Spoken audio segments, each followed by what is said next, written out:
புதுச்சேரி சட்டப்பேரவைத் தேர்தலுக்கான வாக்குப்பதிவு தொடங்கி விறுவிறுப்பாக நடைபெற்று வருகிறது.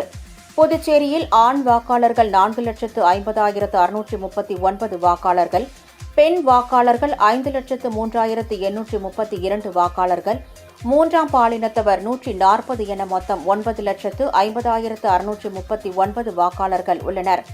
புதுச்சேரியை பொறுத்தவரை தற்போது ஆட்சியில் உள்ள என்ஆர் காங்கிரஸ், பாஜக பிளஸ் அதிமுக மற்றும் லட்சிய ஜனநாயக கட்சிகள் இணைந்த தேசிய ஜனநாயக கூட்டணி, காங்கிரஸ், திமுக, விசிக இணைந்த மதசார்பற்ற முற்போக்கு கூட்டணி, தமிழக வெற்றிக் கழகம், நாம் தமிழர் என 4 முனை போட்டி நிலவுகிறது. மொத்தமுள்ள 30 தொகுதிகளில் தேசிய கட்சிகள், மாநில கட்சிகள், சுயேட்சைகள் என மொத்தம் 294 வேட்பாளர்கள் களத்தில் உள்ளனர்.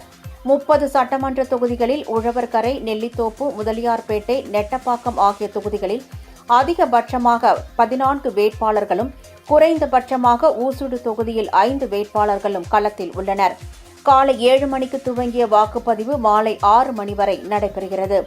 மேலும் வாக்குப்பதிவின் போது அசம்பாவிதம் நடைபெறாமல் இருக்க கடந்த 7ஆம் தேதி முதல் புதுச்சேரியில் உள்ள அனைத்து மதுபான கடைகளும் மூடப்பட்டுள்ளன.